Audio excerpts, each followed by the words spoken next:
Good afternoon and welcome to Scorio on Boxing Day, and it's one of the many derby matches being played this afternoon from Penibont, and it's Penibont against Briton Ferry Llansawel in the JD Cymru Premier. Penibont third in the table, and with Bala Town's 1-0 victory against Cardiff met earlier on, Ben Margidson's goal means that Penibont are guaranteed a top 6 place at the split.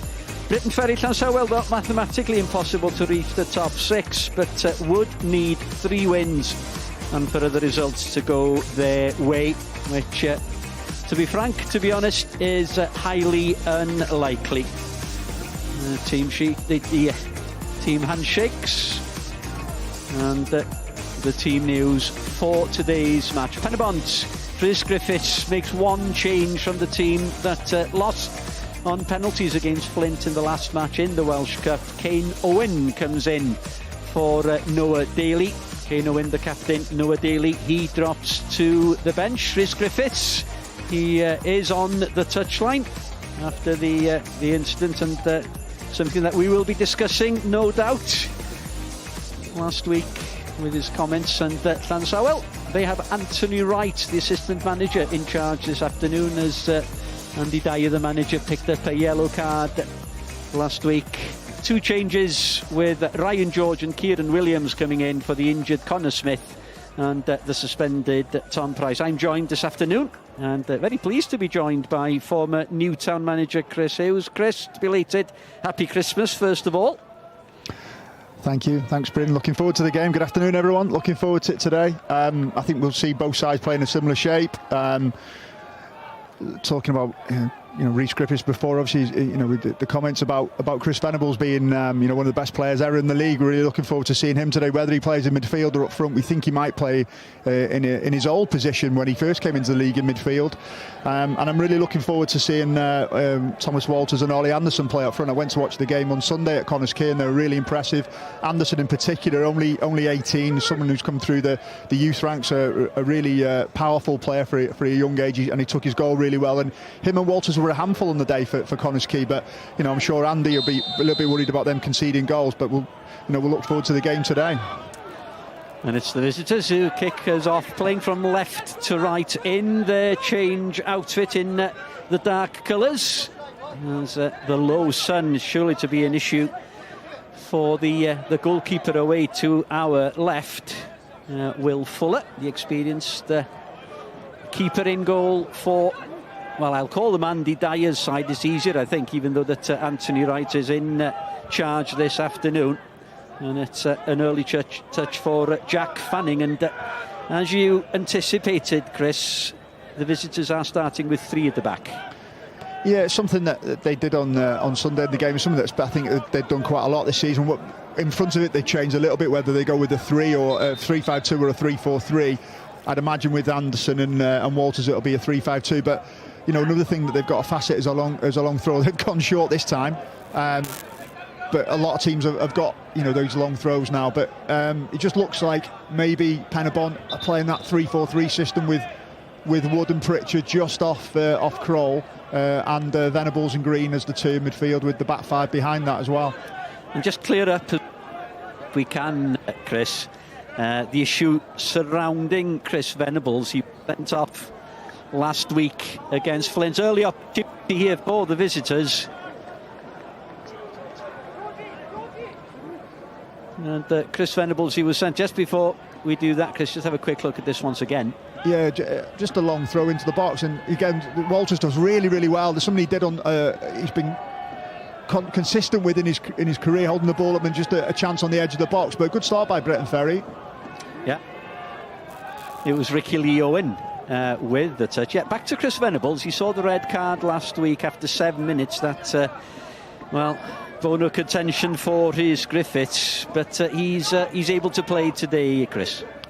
Yeah, competition ban. Obviously, that was the Welsh Cup he got sent off with a couple of weeks ago, so he's eligible for the league game today. And Clayton Green, he picked up a 5th yellow card, and well, we had suspected that'd be suspended for this one, but a rule change this season, as Briton Ferry, they've started really brightly. All just flashed across by Ryan George. The yellow card suspension situation, it's wiped after 15 games. It's a new edict this season. Yeah, they've changed the rule. I think certainly from my time in the league, we used to bang on about it all the time, because it used to be a long one, and 5 yellows in a season, 32 games. Most players will probably cross that path and get that. So good to see that they've finally listened to the clubs and changed the rules ever so slightly. Confirmation of the victory for Barry Town, Ben Margetson's goal. And the other games taking place, it's Haverfordwest 0, Llanelli 0, Flint 0, Connors Key 0, all derby matches, of course. And the New Saints against Bala was called off earlier on today because frost on the pitch. And there's just a certain section of Park Hall, Chris, isn't there, in front of the main stand, where on this time of year the sun doesn't get. Yeah, it's obviously unfortunate. I think everyone connected with both teams would have wanted to play the game. Both teams haven't had the fixture for a couple of weeks, so they would have wanted to get going. But they've probably got to just reset themselves now and probably train today or tomorrow, and then try and look forward to the game on New Year's Eve, New Year's Day.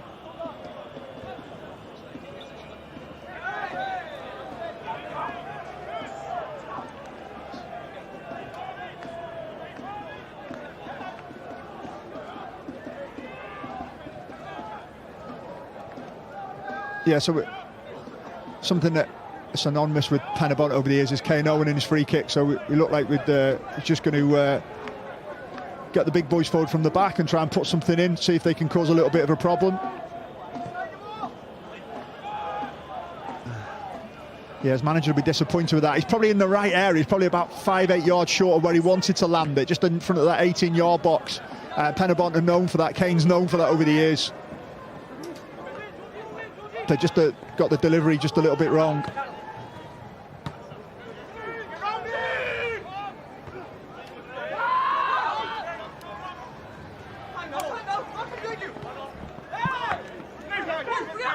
It's quite interesting how many teams now in the league play 3 at the back. It's something that I've noticed over the last 3-4 years. A lot of the teams do that and play with wing backs, and we can see it now with Briton Ferry getting out through one of their wing backs.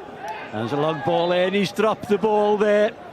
There's Daniel Higgs, ball lifted into the box, and Higgs, he was under pressure. I think it was Tom Walters who was in there, Chris. No, it wasn't. It was Ricky Leowen who came in there. Not a lot wrong there, was there? No, but again, that's what the wing backs and number 10 and the 2 centre forwards give you, because you can get wing backs up the pitch, you can get your 2 centre forwards and your number 10. Ricky Leowen's had a really good season. I was impressed with him last week at Connors Key. Really good touches, good awareness, and again, that's 2 or 3 balls now that Briton Ferry have put in their box. So Andy will be really pleased with the start. Oh, it's a really good start. Opening 6 minutes, and it's basically been just playing from left to right as Owen Pritchard just waits for the run of Kane Owen. Owen, time just to measure the cross to the far post, and it was James Crowell who was there. You'd expect that. James Crowell just in the right place, just couldn't quite get enough contact on it. Yeah, really good from Pritchard, good run from midfield. I'm sure that's what they'll be looking for him to do. And then we talked about that trusty left foot of Kane Owen, and just floated one in, and Crowell just couldn't get enough power on it. But he won the header, he beat his centre half in the air. I'm sure that'll give him some confidence going forward as well. The earlier result, by the way, Barry Town beating Cardiff Met, moved Barry up to 5th in the table, dropped Colwyn Bay down to 6th, and Cardiff Met have dropped into the bottom half of the table, as we're about 2-3 games away from the split. Yeah, it's a bit of a scrum in there. It normally is this time of year, isn't it, where you been involved obviously quite a few times over my time, with Newtown and what we did there, and trying to get into the top 6. There's a bit of a scrum there, and yeah, and it's Bryn Markham Jones again, and it's Chris Venables, and is it a red card? It's another red card. It's 7 minutes again, 7 minutes on the clock, and for the 2nd game in a row, Chris Venables has shown a red card after 7 minutes. This is unbelievable. I just caught something then as we were chatting. I think he looked like he'd flicked his arm out, and whether it hit one of the Briton Ferry players in the face. We'll have to have another look at it. He barged into him there. There's a bit of a set to, and there's something come out here of his arm. There's nothing there. It's a foul. Oh, he slapped him. Oh no, he slapped him. Yeah. It's the Drissa Gay moment, isn't it? He slapped the Briton Ferry player, and to be fair to Mr. Bryn Markham Jones, no, he's got nowhere to go with that. Nowhere to go. Chris will know that. He didn't even protest. He knew. He knew when he just walked off the pitch. Oh no, his manager will be absolutely fuming with it, as will Chris as well. Well, that's just added fuel to the fire, which was blazing already. Well, what a start. Yeah, I'm not quite sure about. I've got the words for that, Bryn. To be honest, he just came out of nothing. There was a little bit of a set to, a couple of bit of an argy-bargy. Obviously, Bryn gave the free kick for Briton Ferry, nothing in it. Just a free kick on the halfway line, and then Chris has just reacted. Obviously, whether something's been said or something's happened, but yeah, wow, just clipped him really. And look, it's probably left Bryn nowhere to go with that. I think just both our reactions there. Incredulity. Well, yeah, we were just chatting away about the top six, and then it just happened out of nothing, really, didn't it? And then I just saw one of the Briton Ferry players sort of semi-protest, and then I think Bryn sort of took his time a little bit to just see what had gone on, because it was a bit of a strange incident. And then, obviously, yeah, as we've seen on the replays, made the right decision. Well, he would have been in conversation. They've got their comms. He would have been in conversation with the fourth official with the assistant referee on the far side that you can see just out of picture there now, who I presume would have had a clearer view. But after 7 minutes, if you just joined us, Chris Venables has been sent off for the second game in succession.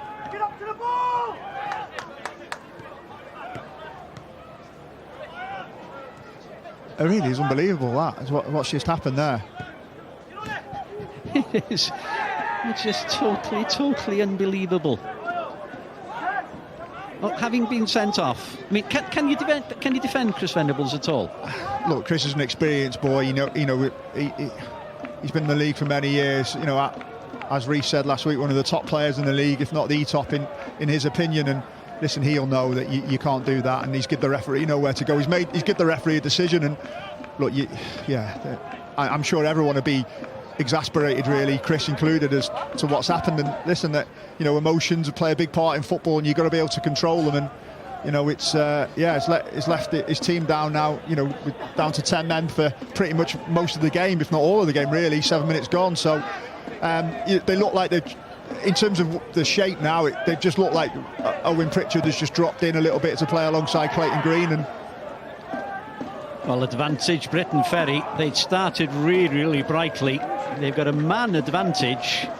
But we have to bear in mind that last week Penibont did hold out. It was a goalless draw in the end against Flint Town United, and Flint, they're trailing in the Flintshire derby, and it's Rhys who's put Connor's Key ahead, and he's having a good season. Yeah, he came into the league last year and did really well. Look, if you're Penibont now, this is an opportunity. You've got good delivery, you've got people who are going to attack it, so this is an opportunity for you to cause a problem in the Briton Ferry defence. Into the box. Now it comes towards Kano and lifts the ball back into the area, and an opportunity for Kroll. Out to Owen Pritchard, took the corner kick. Pritchard whips the ball in, wins another corner kick. And as you said, Chris, these are the situations that they're going to have to capitalise on. Yeah, Penibont are notoriously really good from set plays anyway. Over the years they've been very creative. I've been on the wrong end of them a few times myself, and even more so now. Free kicks, wide free kicks, long throws. This with Kane's delivery, this will be a chance for him to score. Kane Owen, the captain, the signal whips it into the near post, and it's cleared away as far as Ollie Anderson.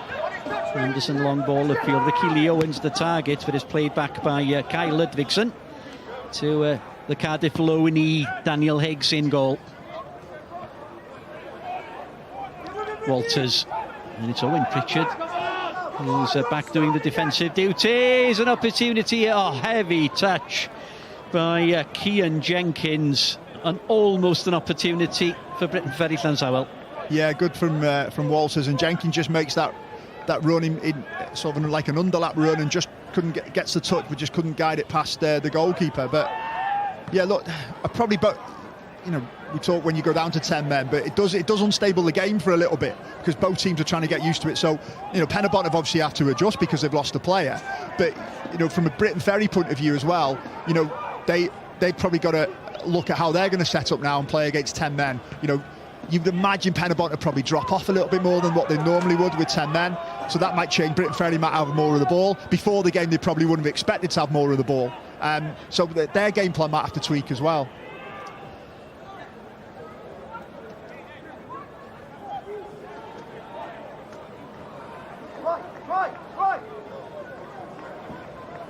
Miles Davis with a throw in for Penibont. Ball headed away as far as Kane Owen. Well, they're asking for a handball, but it's an opportunity for Ryan George just to clear the ball upfield for the visitors. He's just bowled over by Clayton Green. Coming together between George and Green, Nathan Wood. Yeah, you just thought maybe on the edge of the box it just wouldn't sit for Kane Owen, because you think, with his quality and his left foot on the edge of that box there, that he'd get a shot off on target. And then you just see now Clayton Green, I think they call that now football contact play on, I think they call that. Clayton does really, really well, by the way. You talk about when you go down to 10 men, what you need people to do, and lose the ball, you get back into your shape as quick as you can, and he does what he's done for all of his career, really, trying to get back in and defend for his team.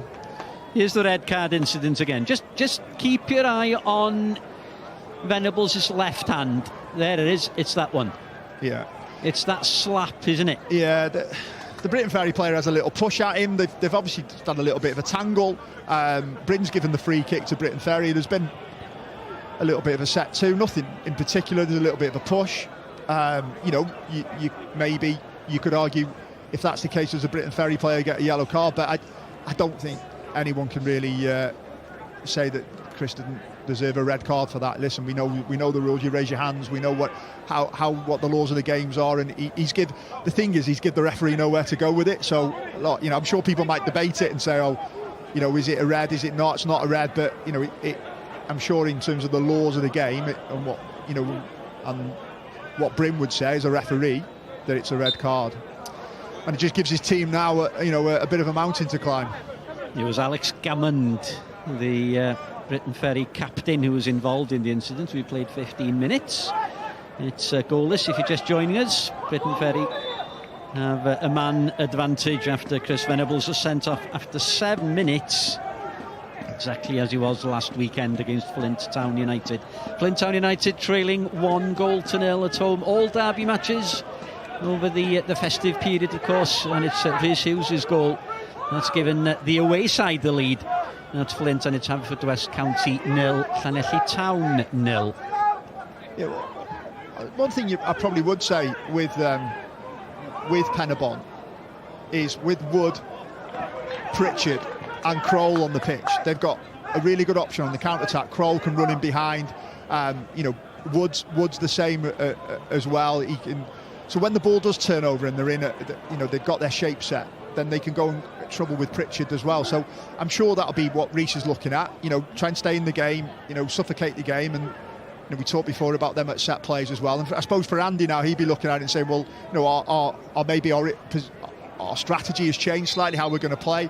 We probably thought we weren't going to have a lot of the ball. Now we're going to have a lot of the ball. So can we get our wing backs high up the pitch, pin Mile and Kane back, and make them into a back five rather than a back three, and then get our front two in the game as well. Well, they've got attacking options on the bench as well. They've got Noah Daly, who misses out today. He is the one change made by Rhys Griffiths, with Kane Owen coming in. Just a long punt upfield, looking for Ollie Anderson. Just unable to keep the ball in play. You've got Noah Daly and Johan Phillips and Alexander Kvetskovic. Good to see Gabriel Kirchhoff back on the bench. He's been out for a while with injuries, the young centre-back for Penibont. He's a real prospect, is Kirchhoff. Yeah, Penibont over the years have accrued a good squad. Rhys has done look, it's been said before, a really good job there, and he's accrued a good squad. And when you look at their bench with Little, Kirkhoff, Daly, young Johan Phillips as well, and they've got a couple of players missing as well. So he's got a good squad there, a good squad of players. So I'm sure they'd be looking at the bench as well. Can they come on? Noah Daly in particular, who started the last game, hasn't been picked today, but he's one that I've been impressed with as well. As a resident of Denby, Mr. Hughes, I know you're keeping an eye on the local derby between Ruthin Town and Denby Town, and Ruthin Town have just equalised, by the way. 1-1, yeah. Yes. Colin will be pleased. Yep. Mr. Caton will be happy with that. Another former JD Cymru Premier manager, of course. We've got Chris Hughes, former Newtown manager, beside me, and Colin Caton, former Bala manager. He's now in charge at Ruthin Town. But I should think, Chris, that Anthony Wright, who's in charge of the visitors this afternoon, he'll be more than happy with how the 18 minutes have gone.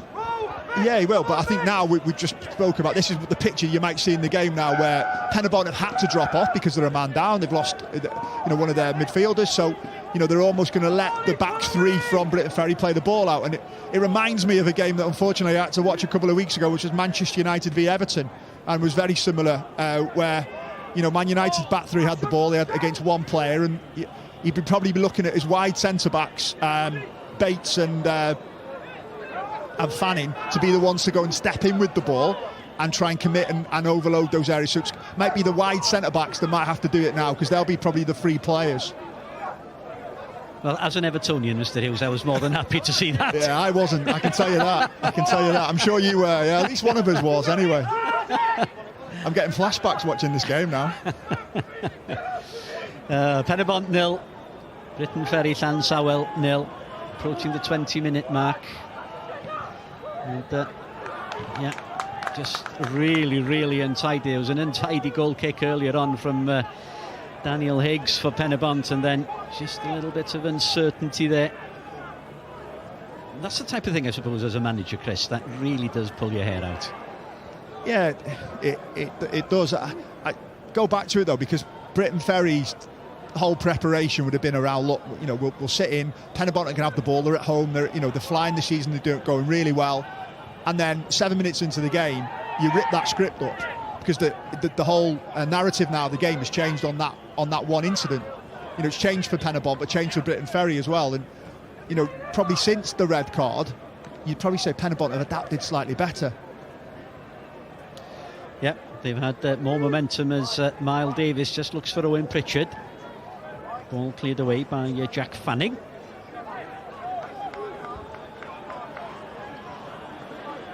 Yeah, I suppose there's a psychological element as well, isn't it? You step up a gear, I suppose, don't you? When you're down to 10 men, you're doing an extra bit of work, and it's quite evident here now, isn't it? Yeah, you almost, you roll your sleeves up and you think, right, well, we're down to 10, and it switches everyone on and tunes everyone in. Obviously, people were switched on at 11v11, but even more so now, they've had to tweak the shape slightly. One or two have had to do different roles. And, yeah, probably just looked like a little bit, not massively, but a bit more for first and second balls, and now they're getting in good areas. Davis with the ball in, just flashes off Alex Gammond, and Nathan Wood just let that one run out for the throw in to the home side. A lovely sunny day, it's crisp, it's cold on Boxing Day, good crowd.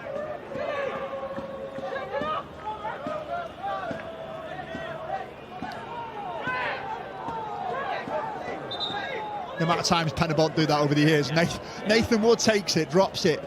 Kane gets the ball and then they throw it short. Yeah. It was something we always used to try and nullify if we could. It's Owen with the header cleared away. As far as Mitchell Bates, one of two brothers in the Briton Ferry side this afternoon with Lewis playing at right back. And this is Jack Clay for Penibont. Comfortable for Gammond.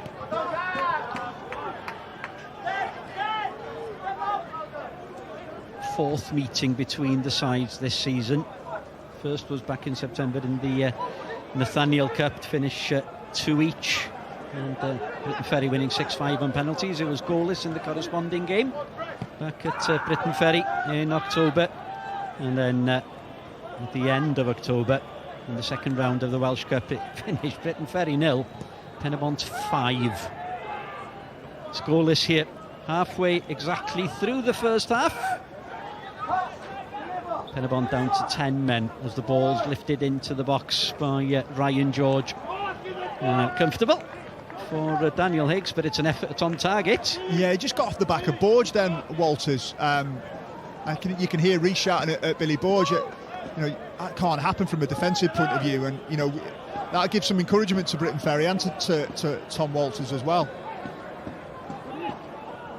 Which I probably just couldn't get enough strength in his header to guide it past Higgs. Green for Penibont to Kyle Ludvigsen. Quick feet. Niall Davis just strayed offside. One thing in Penibont's favour is 2 weeks ago they were in exactly the same situation. They had to play the large crux of a game with 10 men, and I'm sure that's something that they'll, the shape, the strategy, the way they played in that possession is probably something that they did a couple of weeks ago, so it'll be there for like a bit of second nature for them. So it's not something that is something that they're not used to doing. So I'm sure from that point of view it'd be like, well, right, well, remember 2 weeks ago when we played Flint in the Welsh Cup and we had a man sent off? Well, we'll do what we did there, and see how far we can take the game, and then try and nick it off a set player or a counter attack, because that looks like the way they're set up. Try and get on the counter. Well, they'll stay in third, whatever happens here, win, lose or draw.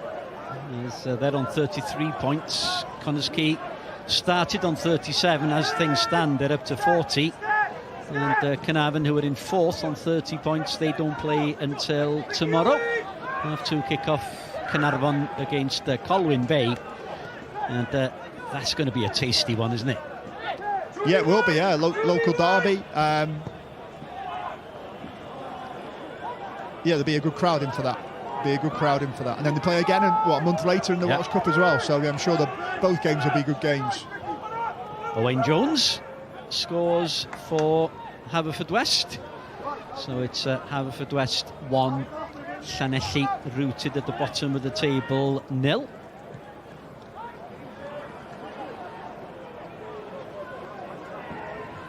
Briton Ferry and Haverfordwest, by the way, the only 2 teams that Llanelli have beaten this season. Oh, there's a mistake at the back here, an opportunity for James Crowell. Crowell on his left foot to Nathan Wood. Wood sets himself. Can he get the shot away? Wood goes for goal! Oh, flashes wide of the post. Pulled it too far to the left. What an opportunity for Penibont. Yeah, you just thought the net was going to ripple then when he steps inside, but really good from Crowell. Just goes and seizes on a bit of a mistake from Briton Ferry, just gets the ball out of his feet, lends it into Wood, and you think he's going to shoot there, but he does really well. Just checks again, looks for that little bit of space, and just trying to put it in that bottom corner, and he's really unlucky. Well, you've got to credit Kieran Williams as well, just for holding him up. Just put a little bit too much of a left-hand side of it, to use a snooker parlance. Free kick to Penibont. Yeah, they definitely settled better out the 2 teams since it's gone to that 11v10 game. But maybe that's because, like we just said, because of what's happened 2 weeks ago, and they've already been down this road before, and they can just slip back into that playing with 10 men mode, and they know their responsibilities, and they know who's pressing, and they know when they're not to press. And maybe Briton Ferry have just got to try and find their feet a little bit, and it might be one that Andy and Anthony get them in at half time and can restructure a little bit. Kane Owen with the free kick.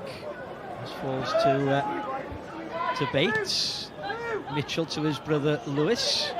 Ollie Anderson just holds the ball up now. Tom Walters. Oh, a better touch there would have taken him in on goal. Walters left-footed, and the opportunity goes. And a better touch there, Chris Hughes.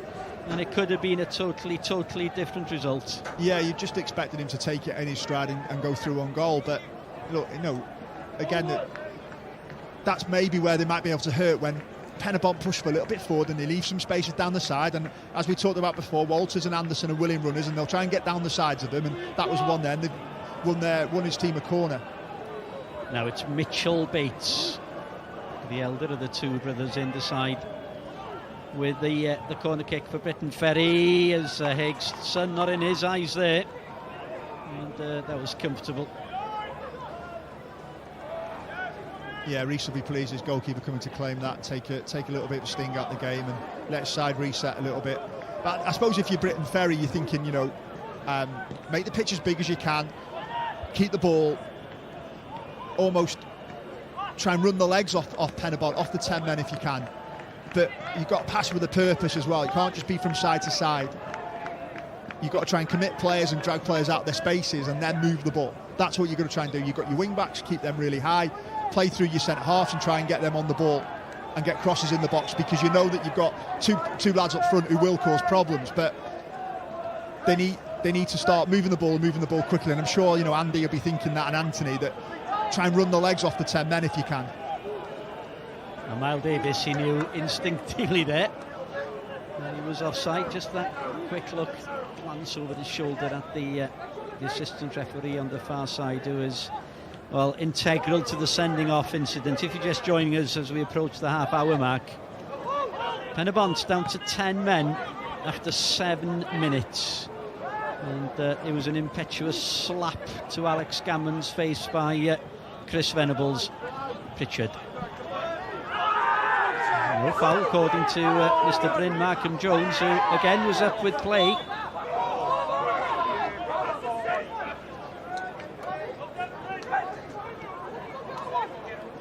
I think one thing when you referee by Bryn, and talking from experience, is things like that he will let go. You've seen it with Clayton Green when he ran back, and it was a bit of shoulder to shoulder. He's probably going to let that football contact go, whereas obviously that was a foul by Kane. But you can hear some of the players asking for it and shouting for it. You're probably not going to get it with Bryn, and you probably need something that you talk about in the week leading up to it. You look who was refereeing. It's something that we would always look at: who's refereeing, what can you get away with, what can't you get away with. And with Bryn, you'd always knew that football contact, you'd probably get away with it. Well, we've barely mentioned the referee, and that generally suggests that he's having a very effective, very efficient game. But like we said before, he's probably had nowhere to go with Chris's red card, with Venables' red card. Unfortunately for Chris, he left the referee with no real decision. And one of the most experienced in the league by now. Not I'm suggesting that he's old as Kroll. Kroll tries to play the ball across Miles Davis, was there waiting for the tap in. The intention was there, delivery maybe not.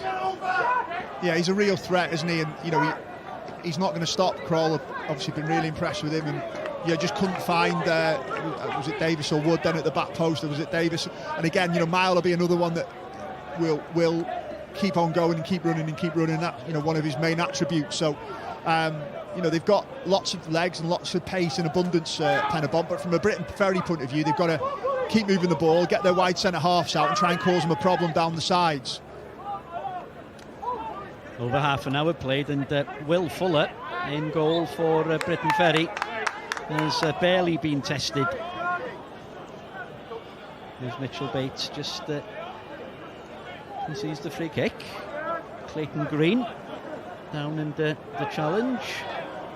Just to reiterate, Clayton Green 5 yellow cards, but the fifth after the 15 game watershed, and therefore eligible to play in this game. Nathan Wood just hounded out by Lewis Bates, and it'll be another opportunity for one of those throw-in routines again, Chris. Yeah, maybe will they try it? No, Briton Ferry have got wise to it now. Briton Ferry have got wise to it. It's amazing how many times it works for them, though. Even everyone in the league knows they do it, but they still manage to get to do it. So credit to him for that. Anderson just pokes the ball away. Poor touch by Jack Clay. And it's just a little bit scrappy at the moment, isn't it? Yeah, it's got that feel of it, isn't it? I think with the early red card as well, but it's a local derby. Both sides are fighting for different things. Obviously, Penibont are trying to, close the gap to Connah's Quay, and obviously Briton Ferry are trying to get those points to get them going forward and up the table in the right direction. So, they've both got different things, but there is, that Boxing Day feel. It does feel like a different game when you play, Boxing Day, because it's, as you said, decent crowd in, and it does feel slightly different. But like now, this is when they're playing in this way now. Briton Ferry, they've got to move the ball quicker and get bodies higher up the pitch. This is fine for Penibont. They're happy with this. Foot on the ball, slow. They're fine. They can just slide across into their shape. It's got to be quick with a purpose and try and move them out of position.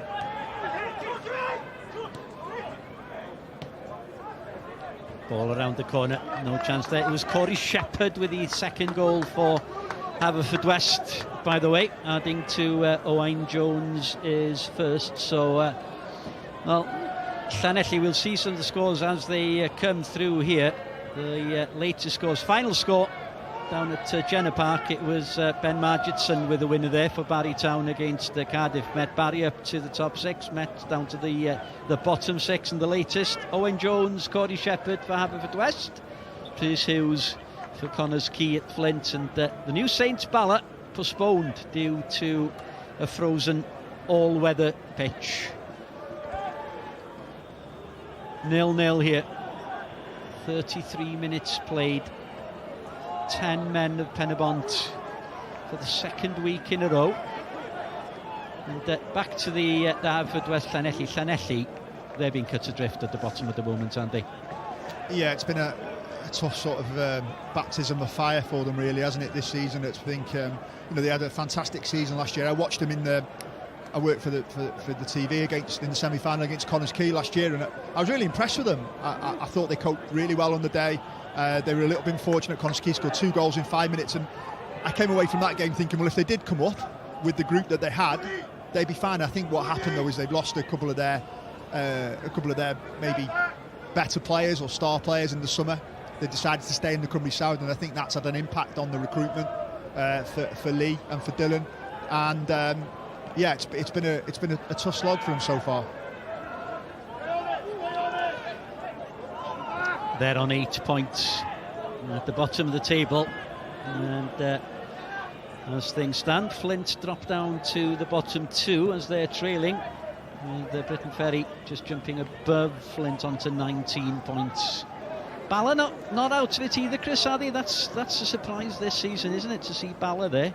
I obviously, look, we mentioned it, Colin, before, but I think that's always always difficult when a long-serving manager leaves a football club, and it can take time to adapt. And Steve, and I've listened to a couple of Steve's interviews, and he's obviously the turnover of players and everything else. It makes it really tough for you. But talking about Llanelli, then I suppose if you're using anyone as an example, it's probably Briton Ferry. What they did last year, they stayed in the league.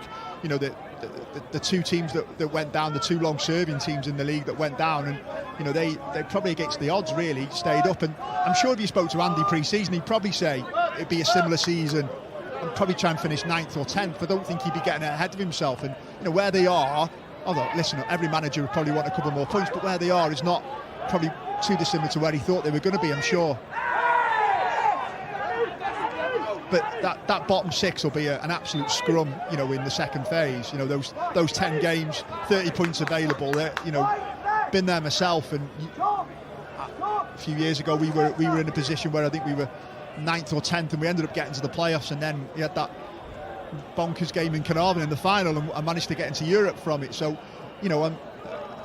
strange things can happen after the split. Teams can get on a bit of a run and pick up points.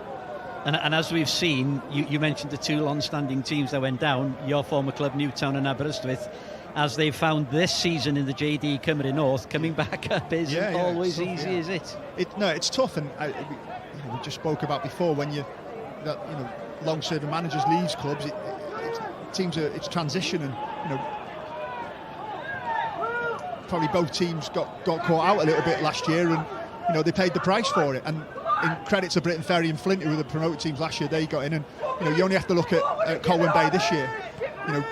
What the job that Mike's done at Colwyn Bay, fantastic for them. To be maybe one win potentially, winning a draw away from the top six. That would be that would be top class for them, excellent for them if they could get over the line. We're into the last 8 minutes of a first half, which has really flown by. Despite lack of clear goal-scoring opportunities, not a lot in the highlights package up to this point. At Penibont, they've held their own with the disadvantage of a player less. Gammond plays the ball through, looking for Anderson. Oh, what an opportunity! Ollie Anderson, he scored 2 in the last 2. It should have been 3 and 3. Yeah, really good play by Gammond, and it's a great touch by Anderson, and you just think he's just got to put it in the corner low and hard, and he scores. He had a similar one at Connors Quay last week as well, and he did the same sort of thing there, and young player, bit that clinical edge, but it was really good play by Gammond. He stepped into midfield, and we were talking about that before. The defenders, the back players stepping in, and he played a great ball through. And Anderson's done the first part so well, and it's just that last bit, that last finish, and I'm sure everyone expected the net to bulge and it was going to be 1-0 Briton Ferry, but it's quite an easy save in the end for Hicks. He didn't really have to work that hard for it, and that'd be disappointing. He almost read the intention, didn't he? 18 years old, Ollie Anderson. Lack of experience there, maybe? Well, he had the similar scenario at Connors Quay last week, as I said, in the game there, and similar time of the game actually.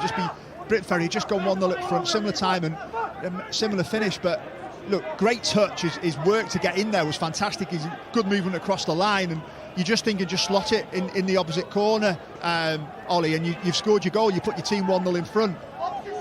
And whether Hicks has double guessed him, but yeah, listen, I think he'd be disappointed, and I'm sure his manager will be, that he's not put his team 1-0 in front there.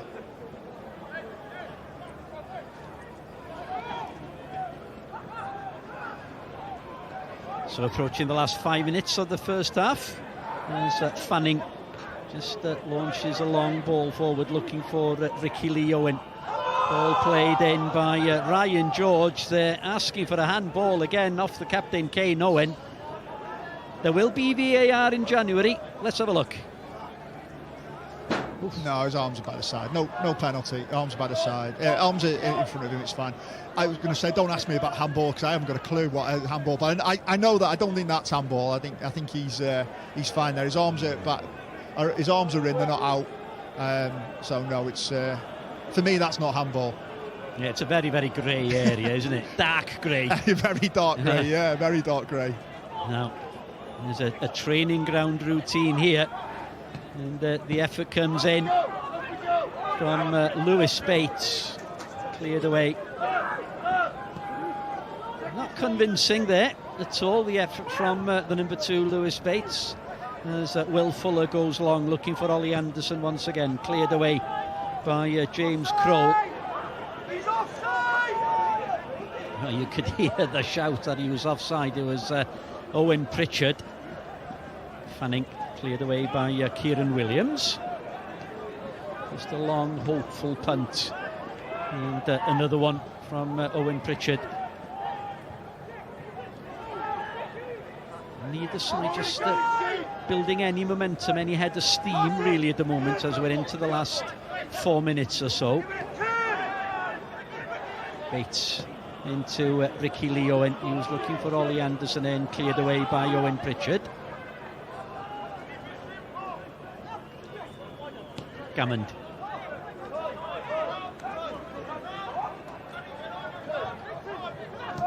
Green.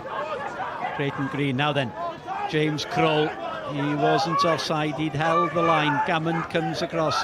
Kroll. Oh, great space! James Kroll! Will Fuller will want to see that one again, and the 10 men are ahead thanks to the number 10. It's Penibont 1, Briton Ferry 0. Yeah, just a long ball in behind, but that's what he gives you. Just that in the channel from Green, and then that's what he gives you. And Gammond's just trying to get back in, but you know, Kroll's probably looked up and thought, eyes have lit up here.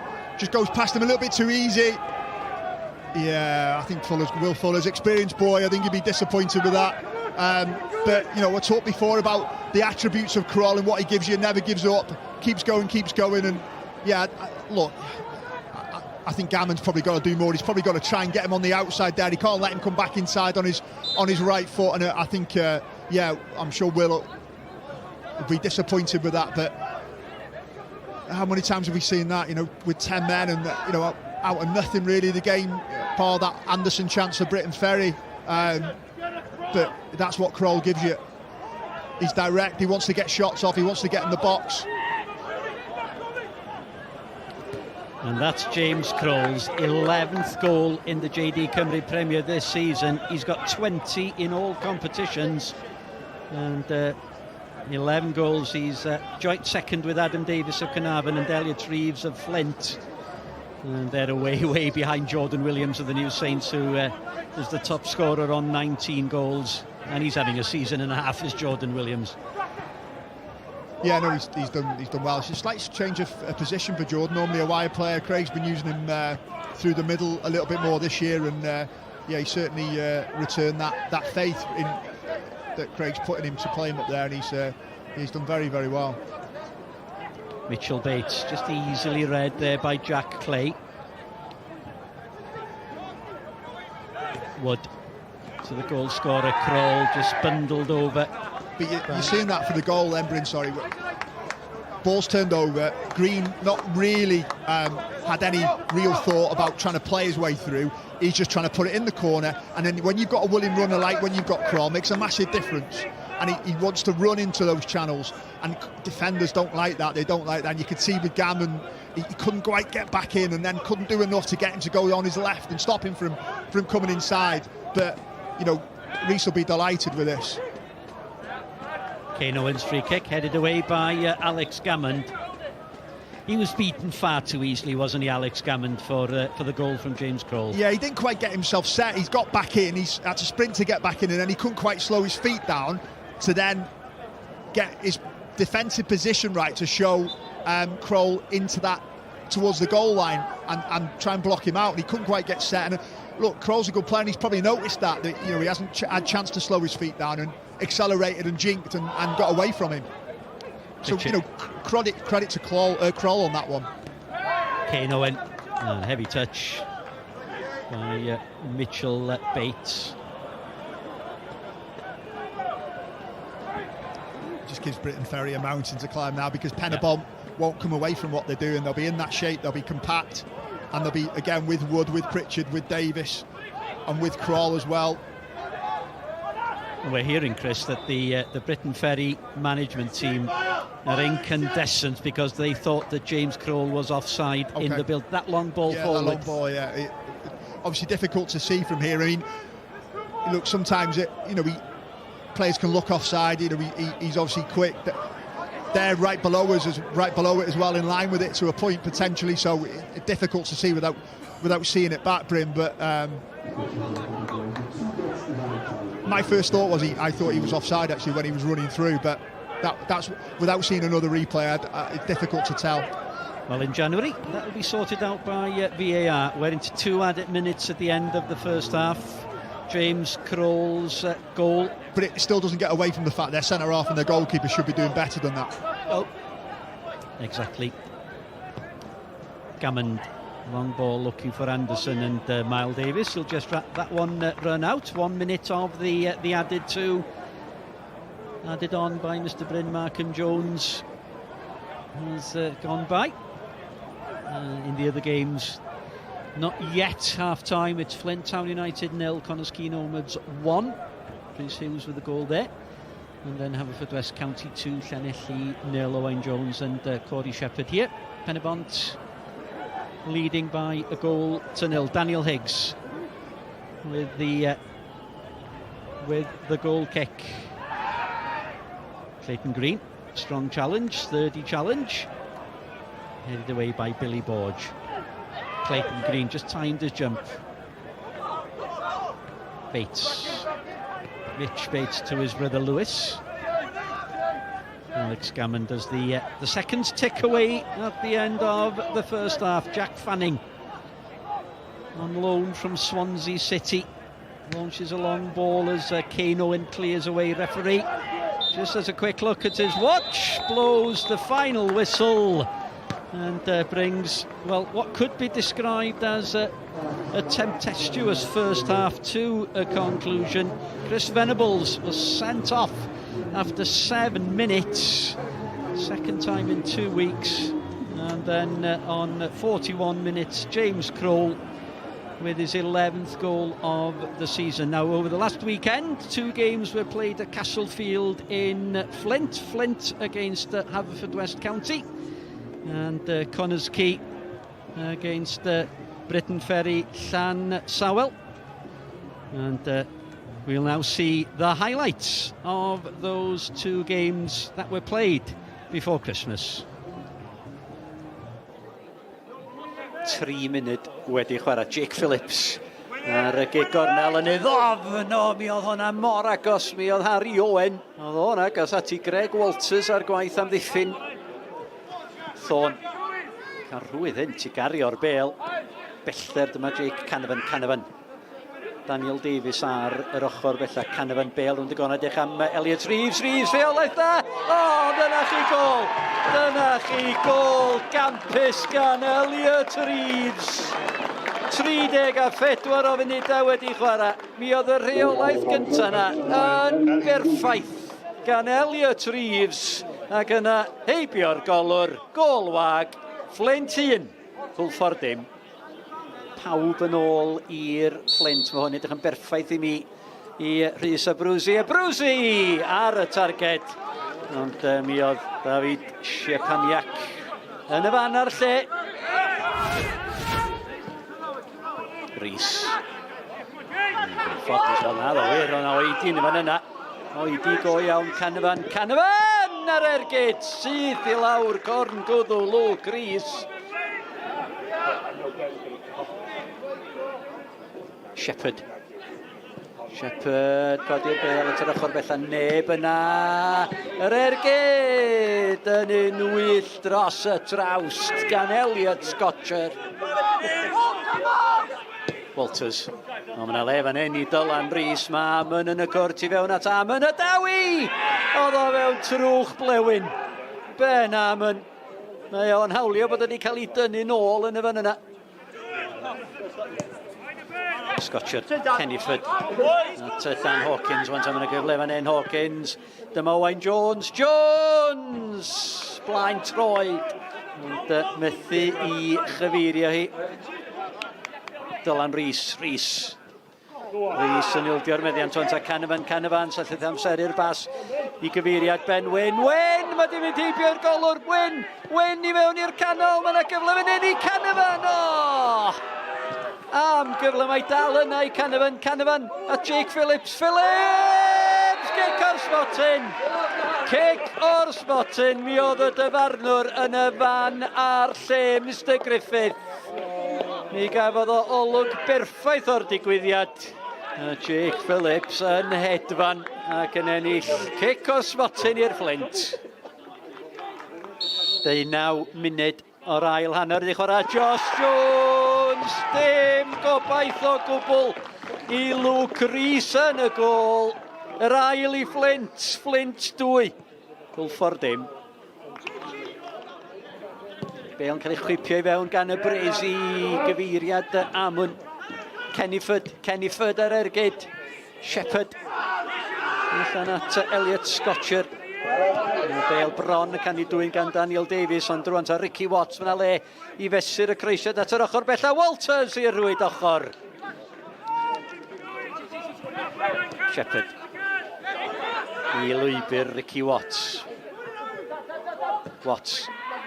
Owain Jones a Dan Hawkins. A mae'n nghefn y rwyd.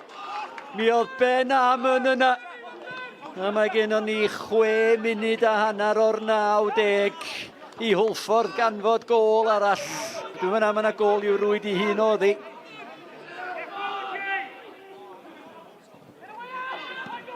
Amon. Owain Jones, mi oedd i gwneud gwahaniaeth ystod i'r cae. Jones ar creisiad. Daniel Davies a Dan Hawkins. Jones a mae'r bel yn gefn rwyd a mae Penibont wedi unioni'r sgôr. 6 munud o'r gêm yn weddill. Ac eiliadau ar ôl i Hwlffordd sgorio. Mae nôl y gyfartal.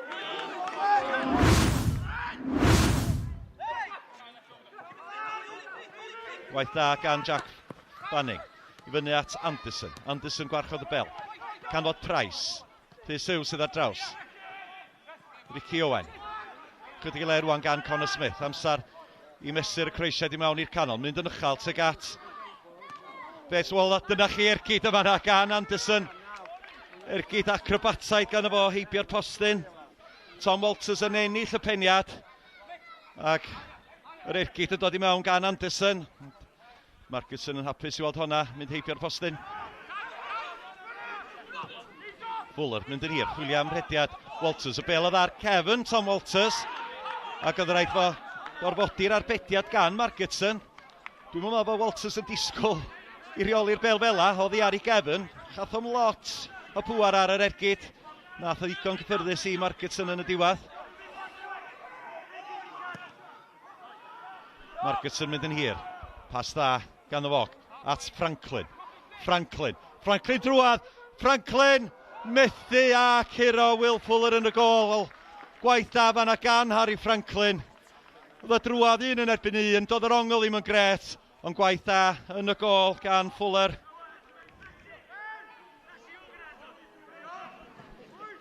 Fuller, chwilio am Walters. Bel yn cyrraedd Walters, os da cyflef yma i Tom Walters. A mae wedi canfod gornel isa rhwyd. Wel, mae hynna wedi bod yn beryg i Ceicona trwy gydol y hanner cynta, sef y cic hir gan Will Fuller tuag at Tom Walters. A tro yma, mae'n talu ar ei ganfed i'r ymwelwyr. Walters yn rheoli ag yn curo Marcusson. Ffreg y pan dan bwysa. Bast i mewn at West. West yn troi. Dim cic rydd. Price. At Walters. Walters ceisio rhyddhau Anderson. Mae bel yn cyrraedd Oli Anderson. Oli Anderson syth at Marcusson. Wel, camgymeriad gan Kai Edwards. Walters yn rhyddhau Anderson. Ddylia Anderson wedi wneud y well y fanna. Yr ergyd syth at y golwr. Cyfle eiraidd y fanna i Llansawel, Dublin, Mantais.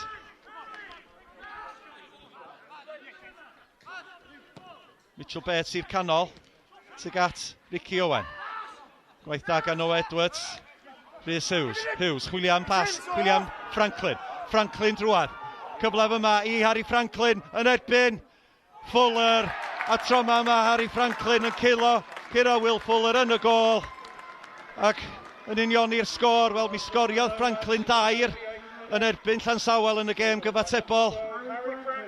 Ac efo 38 o munudau ar y cloc, mae wedi union i'r sgôr yma i Ceicona. Unwaith eto Marcus yn cael ei arfodi fynd yn hir. Llansawel cadw 3 i fyny yn ymosodol. Bel rwan disgyn i West. Cyfla gan West.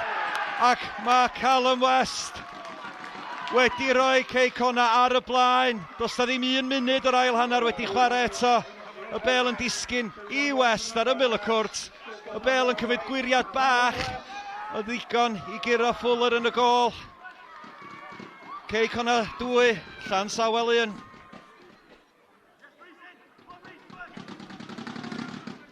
Fuller. Gic hir, chwilio am Anderson. Nash yn ennill y brwydr yna. Tom Price oedd yng Ngwynab. Cowan, gwaith da gan y fo. Ffeindio Walters, y bel draws i'r canol. Dyna chi bas, a dyna chi gol gan Oli Anderson. Wel, oedd y bas i mewn gan Walters yn un hyfryd. Ac Anderson ddim can gymeriad gan y fo tro yma. Heibio Marcusson. Ceicona 2, Llansawel 2.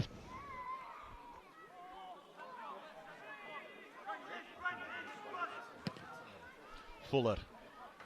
Cic hir. Lawr y cae. Peniad gan Dan Roberts.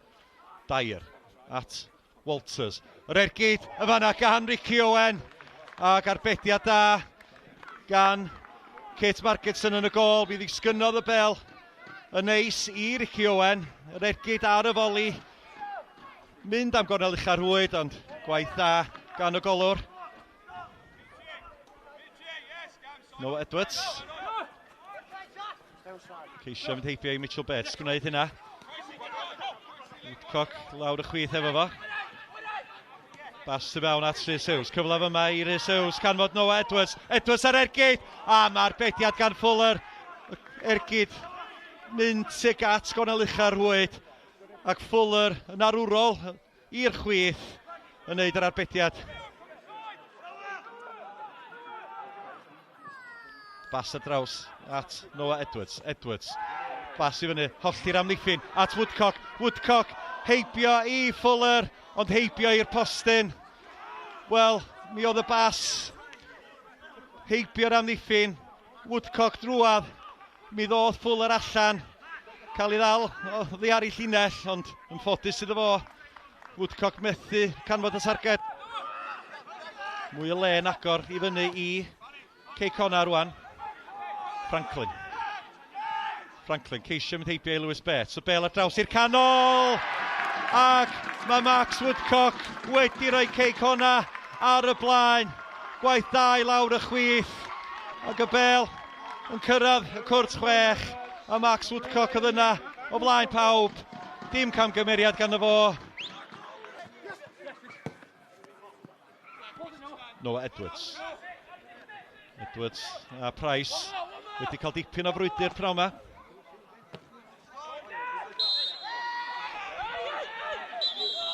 Wel, mae Price wedi wneud rhywbeth i Max Woodcock.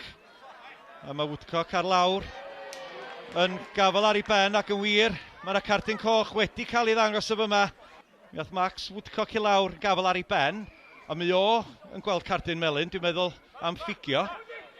Yn wir mae Tom Price yn mynd ar y cae. Wedi gweld cardyn coch. Bradley. Bradley, ben ei hun.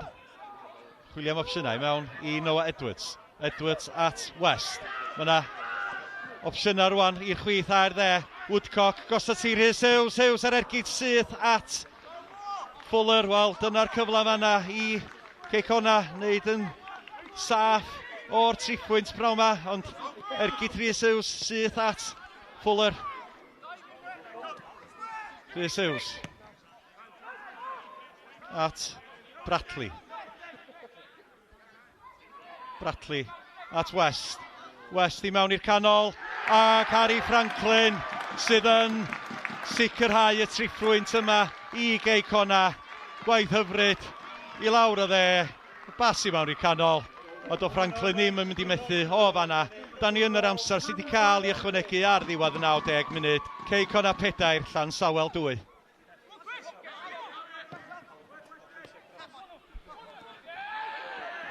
Bale, cyrraedd Franklin. Franklin. Mynd i hun. Bale ar draws i'r canol. Digon amser gan Noah Edwards. O sut ath honna ddim diweddu nghefn yr hwyd. O Bale yn cyrraedd Edwards yn y diwedd. Edwards yn cael yr ergyd i ffwr, ond dwi'n meddwl gormod o grysau du yn y ffordd.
Welcome back.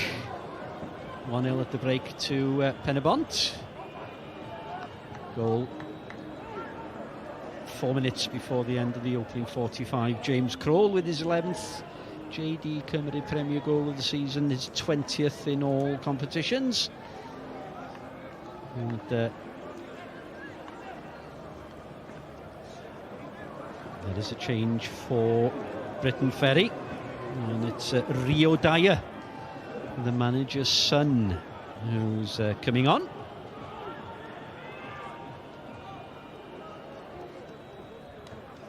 And he's replacing Jack Fanning.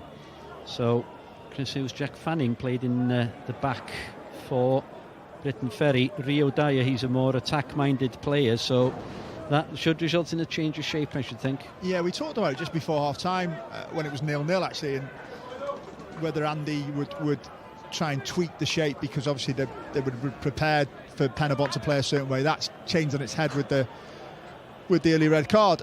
So it looks like they're bringing an attacking player on for a defender, and we'll have a look. But they might go and change shape now and try and get some bodies higher up the pitch. I think, you know, the first thing from Andy would just be to relax his players, settle them down, and just get their, you know, focused on the job now. You know, I don't think from Penibont's point of view it's going to change how they're going to play. I think they're going to sit into that sort of that shape that they played with the 5 and then the 3, and then obviously Kroll up front. You know, and I think they'll probably be looking at him to give them the same of what he did in the first half, chasing lost causes, and then, you know, see if they can bring Noah Daly on at some point for him potentially as well. But we'll just have a look, see how Briton Ferry line up as the game goes on. Chris Hughes, former Newtown manager, joining me, Bryn Thomas. And it, as I said, Penibont 1, Briton Ferry 0. Chris Venables sent off after 7 minutes. Sun has disappeared, Chris, and I wonder if that was a decision. Did Briton Ferry purposefully play the other way in the first half? And was Will Fuller, was he affected by the sunlight for James Crowell's effort? Yeah, possibly. Yeah, whether they've looked at that and played them around. You know, played that way to take that the sun out of it. I was never one in believing in things like that, to be honest. But yeah, no, I take your point, but yeah, it might have an effect on Will. I'm sure, like all goalies, you probably blame it. I'm sure that's what they do, but yeah, we'll see how they line up second half. Early touch for Dyer as he lifts the ball into the box, cleared away by Clayton Green, and it's Kieran Williams, the number 6 here, who's dropped in to the back line. So yeah, it's looks like 3 at the back, doesn't it? Or even 2 possibly. Yeah, looks like Rio Dyer's come on. Just started off the left. He came on off the right last week against Connors Key. There he is again. Dyer plays the ball into Anderson, who missed that glorious opportunity in the first half. There's Owen Pritchard, just tidies up, or does Owen Pritchard, just duped 2 or 3 players and found the experienced Kane Owen, and Penibont will need that experience in the second half against the 11 men. Yeah, good from Pritchard, that's what you want. It's just took 3 or 4 out the game, and but obviously with 10 men, Kroll had made 1 run and probably didn't have the other option then to make the other run. I think Wood was trying to catch the game up, but yeah, just trying to see. It looks like Cian Jenkins has gone into more of a central position, and Williams, as you said, has come out here onto this left centre back. Whether they're playing a back 4, it's hard to see. Yeah, it's a really sturdy challenge there. Yeah. Owen Pritchard comes away with the ball. Kroll had he strayed into an offside position. Back in looking for Kroll from Miles Davis, and that was a poor ball. By Miles Davis's standards, James Kroll, a better pass, he would have been through there.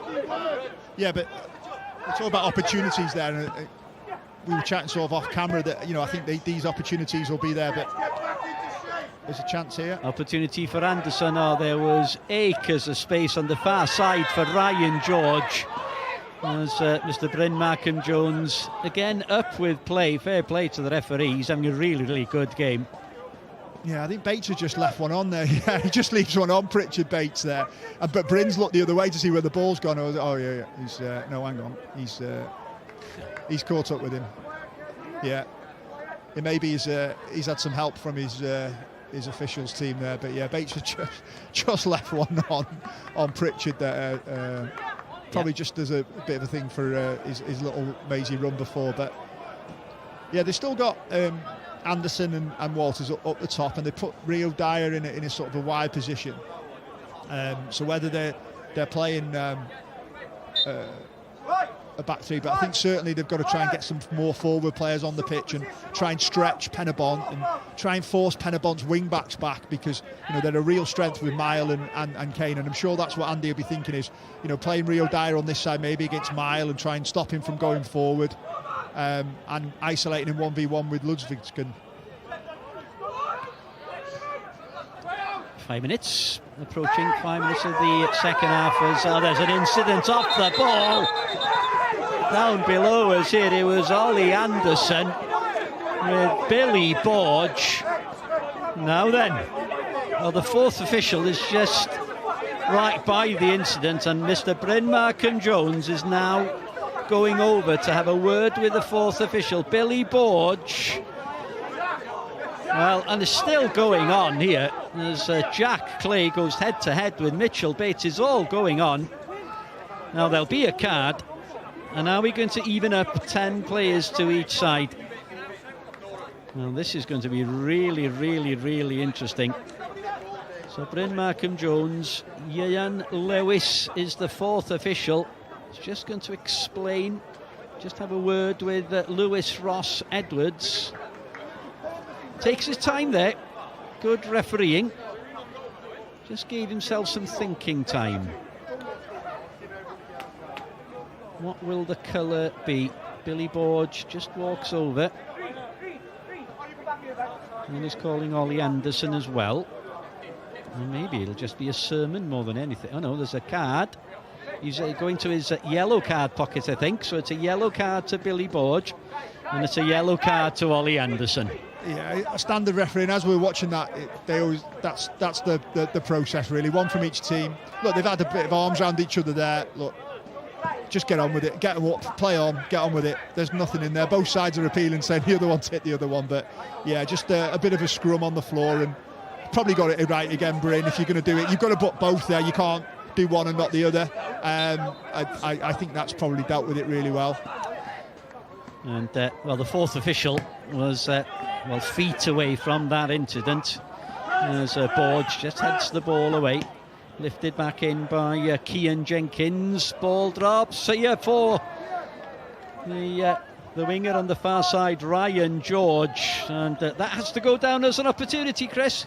Yeah, but again, the bit of intent there. They probably didn't have that in the first half. They got wing backs in, balls in the box, and they're going to have to do that and try and force the issue to try and get back in this game, because a point here away from home at Penibont for Briton Ferry is a really good point. I know the circumstances of the game now, 10v11, but don't get away from the fact when you come to Penibont, if you can get a point, then that's a good point, a really good point. So Briton Ferry have got to try and force it. They've made the change at half time to try and do that. So yeah, they just need to get probably a few more balls in the box and get Walters and Anderson in the game a little bit more. Ruthin 3, Denby 1. Right, okay. Brilliant. Bragging rights to Ruthin, then, is it? Bragging rights to Ruthin, indeed, yeah. Indeed, and Colin Caton. Yeah, I think that's his first win as well, so fair play, well done, Col. Big local derby in well, it's not over yet, is it? It's still going, no. We shouldn't get ahead of ourselves. Hopefully 85 minutes played. Not showing any bias here, but hopefully Denby can get back in the game. Balanced view by Chris Hills there. Mile Davis with the long throw. Good back header there by Billy Borge, who was up. And Davis will get another opportunity to just land one on Billy Borge's forehead. Again, takes time out the game though, Mile just walking towards it, and I'm sure that had been the message at half time as well from Rhys. We're 1-0 in front, fantastic, but take the sting out of the game, take your time on set plays. Ball just drops to Nathan Wood. Looks for Clayton Green, back into the box, and it was Wood. Snapshot by Nathan Wood. on that usually trusted left foot, flashes wide of the goal. Yeah, just the power of keeping the ball alive there off the set play, off the long throw.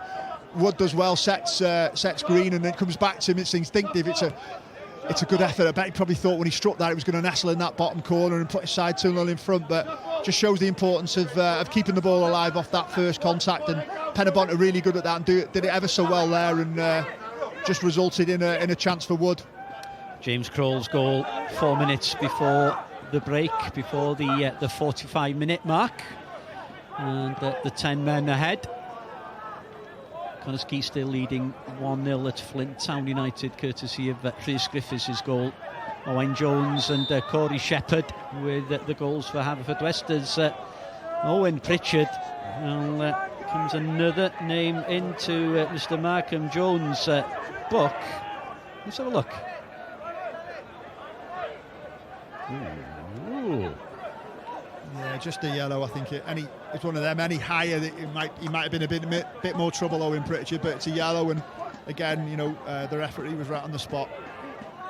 No malice, was it? No, but that's they're easy yellows, I think, for referees now. Mitchell Bates with the free kick, as Ollie Anderson just suggests that he was held back there by James Kroll. That took a deflection through there, because I don't know why Borge was in a rush to kick that out of play, because it looked like it just come straight through off the free kick. We're going to go out for a goal kick, so we'd have to see that again, but it's given Briton Ferry a corner. It's a deep one, this time to the far post, comfortably headed away by Billy Borge. He can do that all day, can the big centre-back Billy Borge. Fuller. 10 minutes played in the second half as Clay just helped on by Mile Davis. Williams. This is the Briton Ferry captain, Alex Gammond. Gammond looking for Tom Walters. And that final ball just letting Briton Ferry down at the moment.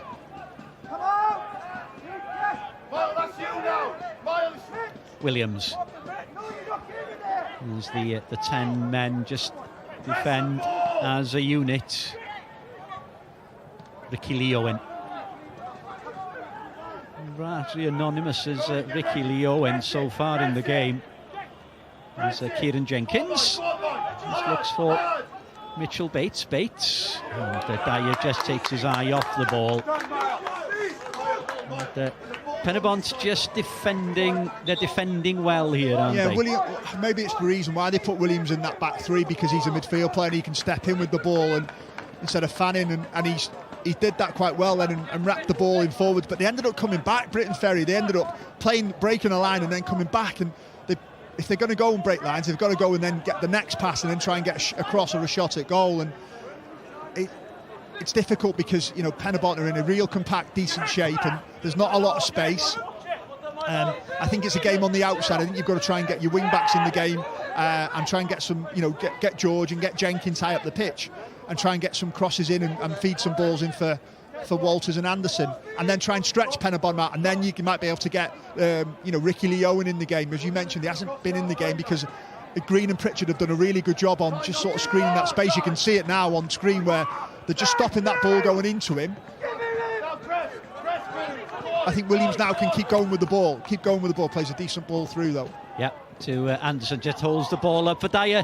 Dyer's in there, falls. Is that a penalty? Penalty awarded by the referee, Mr. Bryn Markham Jones. And again, he was really close to the incident. It was a good ball forward, as we said, and Dyer just tries to jink. Is it this contact here? There? Oh, is it his own player or is it? No, it was Ludvigsson, I think, wasn't it? Ludvigsson. Yeah, Ludvigsson's right foot. Yeah. Yeah, he just does it. So it wasn't a massive amount of complaints from the Penibont. I know Kane Owen's talking now, but no, there wasn't a massive amount of complaints. Oh, there'll be a yellow card for Kane Owen. Yeah. Well, that was as idiotic a thing that I've ever seen a player do. Kane Owen, what on earth was he thinking? He's on a yellow card for just punching the ball away. So Alex Gammond. If he misses it though, was it worth doing it? Well, Alex Gammond, the captain, steps up, sends the keeper the wrong way. His third goal of the season. Captain fantastic, draws Penibont back level with Briton Ferry, and it's Penibont 1, Briton Ferry 1. Yeah, just exactly what Andy Dyer would have wanted. Makes a change, brings on his son, brings on Rio. You know, good feet, wins the penalty, and then Gammon sends Hids the wrong way, and we're back to parity at 1-1.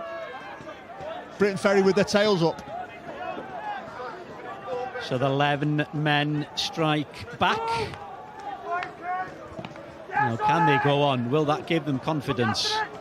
No doubt, as you said, Chris, there was very little complaint. I mean, Ludvigsen just dangled his leg out. He did clip Rio Dyer, the sub. Yeah, it was just a tangle of bodies, wasn't it, really? But, you know, good from Williams initially. He just stepped in and played that pass into Anderson, and that created the bit of the chaos. And then Rio just jumped on the ball, and then once he's in the box and he's tricky, he's got good feet, he's a jinking winger, and he just caused a few problems there and led to that little bit of a block tackle and resulted in the penalty. Williams just plays the ball back to Fuller, approaching the hour mark. And if we had one of those live table things, Chris, we'd see that Briton Ferry are up to 19 points, and Flint, because they're trailing at home to Connersky, they're on 18. So Flint, as things stand, drop into the bottom two. This is Mitchell. Mitchell just took too much on that one, and it's a goal kick to Penibont. I'm sure Andy now will be, and his staff will be thinking, listen, we've got half an hour plus to go in the game. Can we go and win it? And here we see the penalty again. Anderson does well, backs in and gives it to Dyer. And it's that one there, the second one, isn't he, when he just tries to poke the ball away. And then decent from Gammon, steps up and sends them their own way. And game on now, isn't it, 1-1? And, Briton Ferry will feel now that, they made the changes have worked. Williams made the good ball through, changed his position. Good from Rio Dyer. And can they get on the front foot again now and go and ask some more questions of Penibont? Penibont will just be now, take the sting out of the game for the next 5-10 minutes, do what they've been doing, and they'll know that with Wood, with Pritchard, with Kroll, with Miles Davis and Kane Owen, with those five, their front five, they'll get another chance. Pritchard up for it, headed away by Gammon. Briton Ferry, one win in the last 10 in all competitions. The 2-0 home win against Bala Town. Start the season off ever so well, didn't they? Went to TNS, and then the live game against Llanelli, they were very good on the night against Llanelli. But you look at, listen, it's part and parcel of a football season. But Ruben Davis impressed early on. He's injured. Sam Snaith's injured. They've lost some key players, and it's it does bite you. But then the opportunities have come in. The likes of Ollie Anderson, etc., who've come in and done well. So that's what happens. That's part of the football season. But when you do lose, influential players for you, it does hurt you. We've all been there, as managers. It's tough, and it's the real tough part of the job. Add to that Tom Price that we saw in the highlights package at half-time being sent off for 2 yellows at Connersky. He's out. Corey Herford, he's another good player. Scored a cracking goal against Carnarvon Town. And here they come again. Anderson just plays the ball out wide to Ryan George. George just held up by Kane Owen, and Owen, just the experienced Kane Owen, does really well. Yeah, he does do well. Yeah, good defending. He got tight early and was aggressive, and that and that's important when you're playing 1v1 against someone. You get tight early and don't give him any space. But George is playing probably about 8 to 10 yards higher than what he was in the second half, and that the two wing backs from Briton Ferry have gone high, and that occupies Kane, and it'll occupy Mile as well, which is Ricky Lewin just lifts the ball forward to Ollie Anderson. Anderson, he's allowed to turn, plays the ball through. He was looking for the run of Mitchell.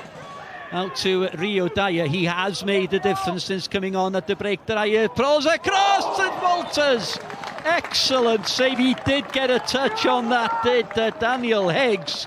Tom Walters, he'll think he should have scored here, Chris. Yeah, really good from Dyer. Little step over, stands it up to the back post, and Walters, his eyes would have lit up at that, wouldn't they? And he's made a good contact with her, and Higgs has come across from the near post to the far post and just tipped it over the bar. That was a good save, but really Tom Walters should have scored there. Ball just whipped in again, and it's comfortable for Higgs, but everybody back, so he's got no out ball. Yeah, just thinking about Rio Dyer then, coming on at half time, and I'm sure when his dad put him on, he'd have wanted him to impact in the game, and he's certainly done that. Kroll plays the ball across. Highlights on Monday night at 10 o'clock on S4C, by the way, and then on New Year's Day, live game from Llanellion Road. It's Colwyn Bay against Flint, live at 12:15, and then on the 4th of January we're in the Janeiro. Cardiff against Wrexham, live online and on your smart TV at 5 o'clock. Here, with close on 20 minutes of the second half played, it's the visitors who are definitely in the ascendancy here. Out again to Jenkins, who's seen quite a bit of the ball in the second half. Ricky Lee Owen back to Alex Gammond, scored from the spot, but comfortable for Daniel Higgs. They don't need to do that, Briton Ferry. They just need to keep playing through. They just play. Cian Jenkins is free, just play into him. He's starting in a wing-back position, but he's rolling inside, so he's spare. They're overloading the pitch. Just give him the ball and he can work his way through. Penibont need to do something, don't they? Rhys Hughes needs to do something. I just think that the way they are, I think they'll be relatively sort of happy. They probably would have expected the pattern of the game to be like this. Briton Ferry are going to have the ball. What Briton Ferry have done now, that by moving Williams to where he is now and putting Dyer out here where he is now, they've stretched the game, and now they've got people who are comfortable doing what Andy and his staff want him to do. Williams stepping in, Dyer 1v1 causing problems. Well, there's a triple substitution being prepared, Chris, by Rhys Hughes. Gabriel Kirkhoff, Jacob Jones and Mark Little preparing to come on. So it'll be interesting to see who comes off as the ball's played around the corner. Nothing doing, according to the referee. When you consider that Gabriel Kirkhoff and Mark Little are defensive, is he happy with the point? Yeah, we'll have to see what he does. Listen, you still got 25 minutes plus, so I think this battle down the left-hand side might have concerned him. That's maybe why he's bringing off Carl Ludvigsson. He's bringing him off and bringing Mark Little on. Pritchard's coming off. He's on a yellow, Pritchard, isn't he? So that putting Kirkhoff into midfield. And then Kane Owen, who's on a yellow as well, is dealing 1v1 against Ryan George, and he's bringing Jacob Jones on, like-for-like swap as well. So, the three sort of like-for-like swaps, people on yellow cards as well. So that makes sense, especially when you're defending 1v1.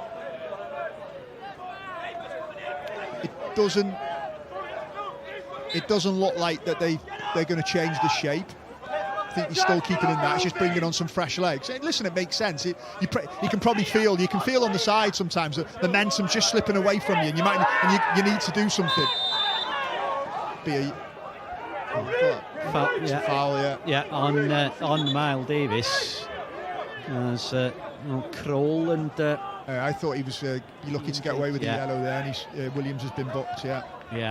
But yeah, you feel on the side sometimes, Bryn, the momentum's slipping away from you, and you feel you've got to do something. And making a triple change, fresh legs, different personnel, taking off players who's on yellow cards. That's sensible, because Penibont can't afford to go down to 9 men. With another with a second yellow for someone. So yeah, sensible management, and as we said, just trying to wrestle that momentum back. And it's one of the subs, Jacob Jones, who took Owen Pritchard's place. He'll lift this one. Just brings a different dimension on the left foot, looking for Gabe Kirkhoff. And Billy Borges' reaction there just spoke volumes, really. We've got a quarter of the game remaining, Chris Hughes. Put your manager's hat back on. What's going to happen for the next 15 minutes or so? Yeah, well, I think you probably see this. Briton Ferry are going to try and pass and probe. What they've done it with, though, as you can see now,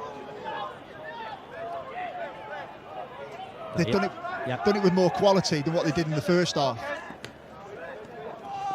Yeah, and they've got that outlet, haven't they, on the left-hand side? Absolutely, with Rio Dyer. With Dyer, yeah. And here he is again.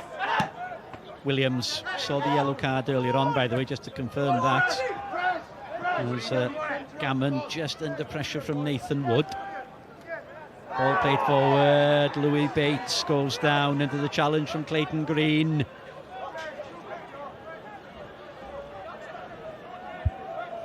I'm sure. No. Clayton would probably be expecting a yellow there. He's had a few over his time, hasn't he? I think Bryn's managed that one.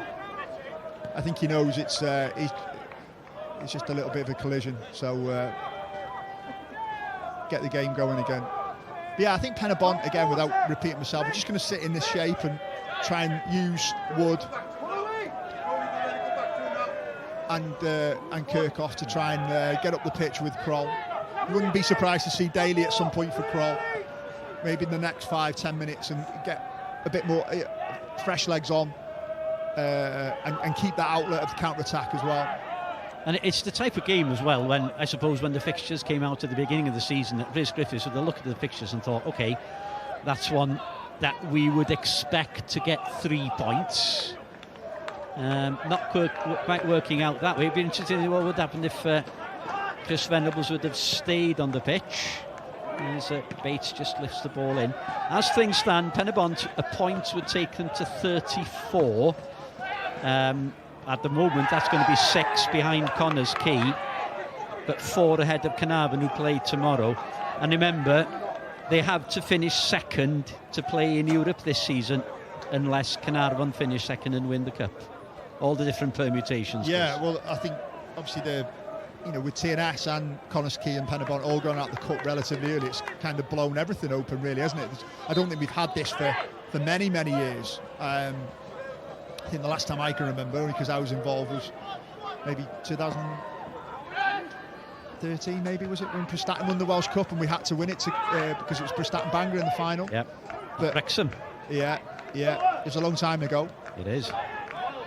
But normally, for the last however many years, TNS have been in that final, and I remember being at Newtown, one of that, it was 2021 or 22, when they played Penibont, funny enough, in the Welsh Cup final, and we were desperate for TNS to win because it meant we finished third and we get into Europe. So, it's all changed now. It's a massive opportunity for the teams left in the Welsh Cup as well.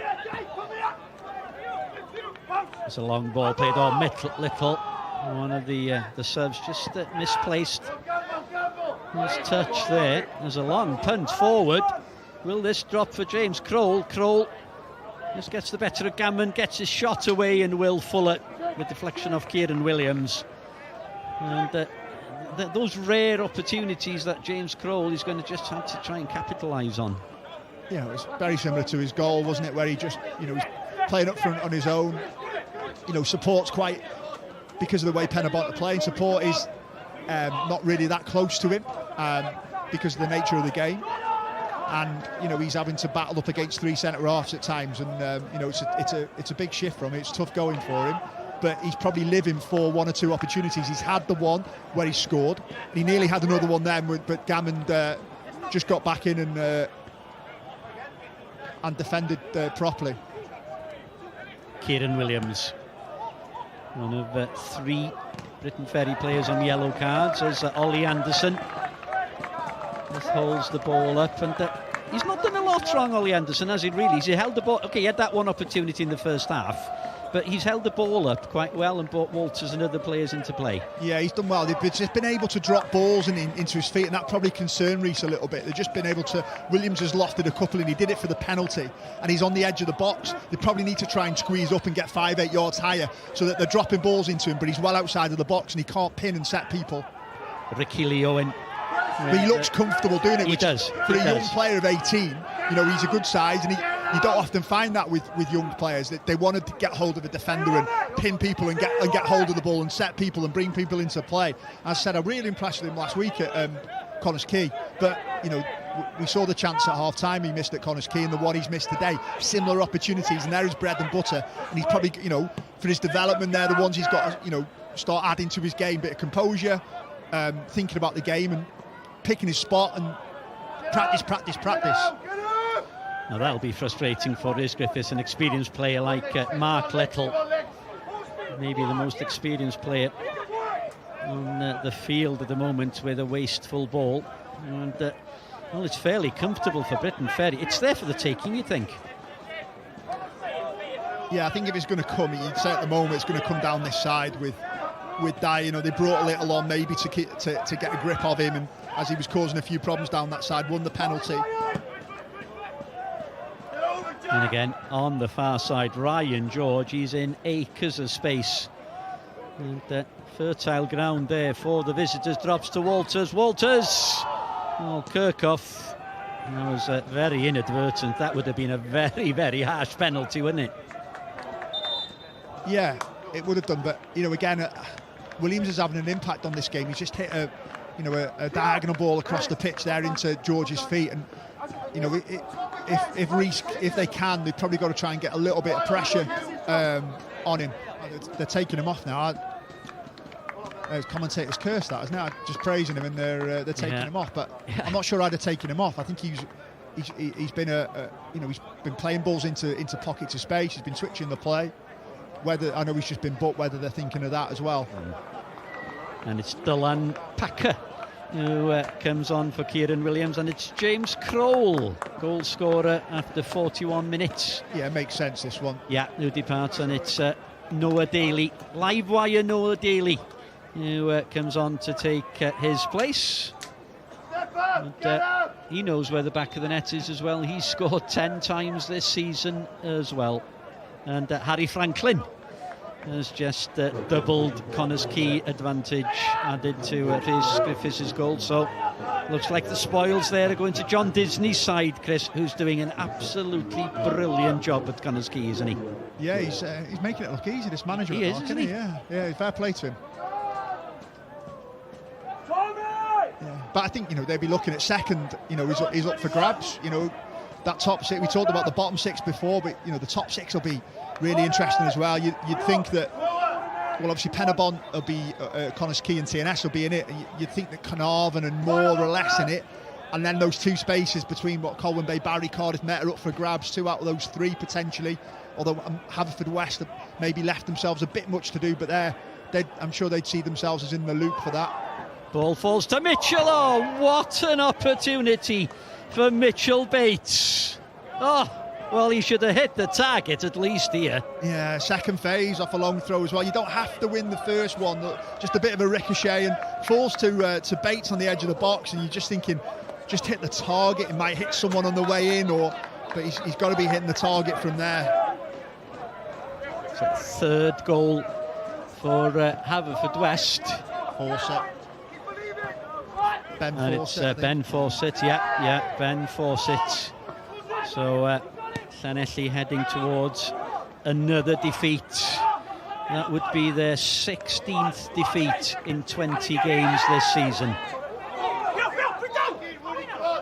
Into the last 15 minutes here. You look at the difference probably between Llanelli and Colwyn Bay, the two promoted sides, and you look at, you know, Colwyn Bay have signed sort of 7-8 players, and listen, it's easier said than done that, you know, and been able to do that and change a lot of the squad. And Mike's changed a lot of the squad there, whereas, you know, we talked about maybe the difficulties that Lee has had in terms of recruitment, and, you know, losing a couple of his better players from last year who've stayed in the Cymru South, and then, you know, that has an impact. You know, you live or die by your recruitment. We always used to say that if you get it right, it can be a really good season, and if you get it wrong, it's going to be a real struggle for you. And one player, Chris, that you know really, really well, who I think has made a big difference to Colwyn Bay, is George Hughes, former Newtown player. Yeah, of course, yeah.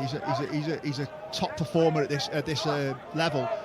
As I know really well, signed him 2 or 3 times, so he owes me that one. So. He owes me that, yeah. But no, the George, Nathan Pete, Louis Robles, Jordan Davis. They've got like Sam Hart, Lewis Cyril, who played in the league before. The 2 Aaron Williamses, of course, yeah. One of them's played for me, and can't forget Aaron Edwards as well. Well, yeah. So you know, they've signed real experience there. You know, Mike's added a good core to his group, and that's probably why they are where they are. You know, they've got some real good, as you said, solid performers, and. Yeah, and remember, on New Year's Day we'll be with Colwyn Bay, game at home against Flint Town United. And that'll be at 12:15 on S4C with a kick-off at 12:30. There's Briton Ferry clear out of the back up to Anderson. Anderson again.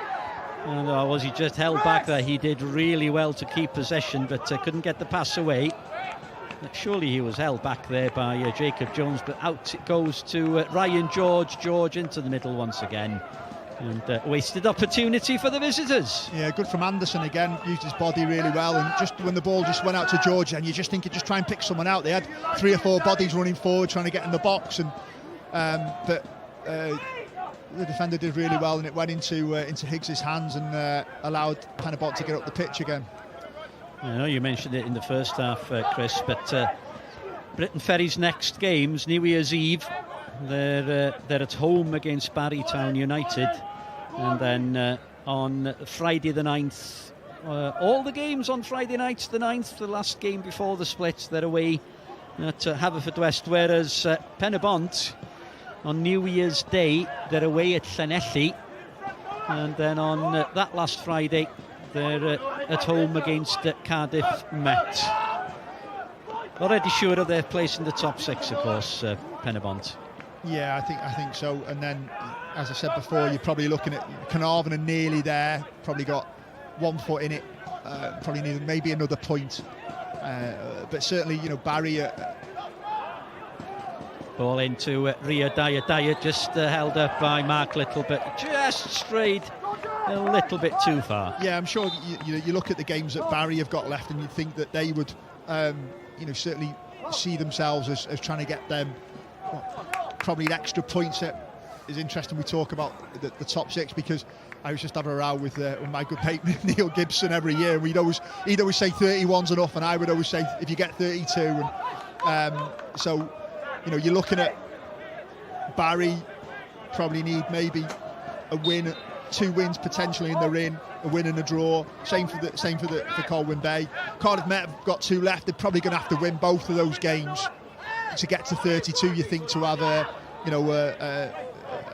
chance to get in the top 6. But it's going to be exciting. The last sort of 2 weeks, the next 2 weeks, sorry, the last 2 or 3 games are going to be exciting. It's a corner kick to Penibont. Substitution we saw there, first before you take your drink of water. Chris Evans comes on for Ryan George, and that's a defender for a wing back. So are they happy with the point?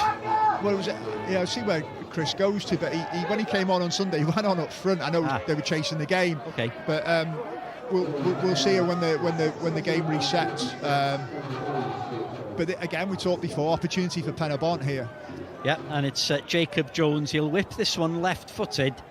He would be Kane Owen usually, but he's been substituted to deep onto the far post to Kirkhoff. Kirkhoff headed away, and he was headed away by the towering Evans, by the way. And now then, there's a chance for the counter-attack. There's 4-5 players streaming into the box here. There's Mark Little. Was there a foul there on Cian Jenkins? And now the referee does decide that there's a free kick to Briton Ferry. Yeah, good counter-attack from Briton Ferry, and Little initially does really well to get back in. He goes stride for stride, gets back in, defends well that instance there, and then Jenkins gets back up on his feet, and then Little just fouls him again. It's a massive opportunity now, isn't it, for Briton Ferry? Good free kick, good position with Evans in there now as well. You can see him with Walters, with Gammon coming forward as well, with Anderson in there. They've got some good targets, just whether they can get the right delivery. He's a giant, is Chris Evans. You can see the number 5 there, just towering above Clayton Green, who decides that Gabriel Kirkhoff should be the one to take the opportunity. Now then, this is a golden opportunity for the visitors. There's 4-5 just dancing around the 6-yard line. As the shenanigans, the usual shenanigans take place. Yeah, you see it every set play, don't you, now? And people trying to block, I'm sure Penibont have got people designated to block people and allow people to come and win it. And then you've got Briton Ferry who are trying to block the blocker and trying to get some space and get free of their marker as well. So there's a lot going on, a lot for the officials to watch. You see more and more of it now. It does my head in, if I'm being honest. But there you go, it's part of the game. Now it's Cian Jenkins who's the favourite here Yeah, the signal. He'll whip this one left-footed. And it was a really, really good catch there by Daniel Higgs. Took the pressure off the defence straight away.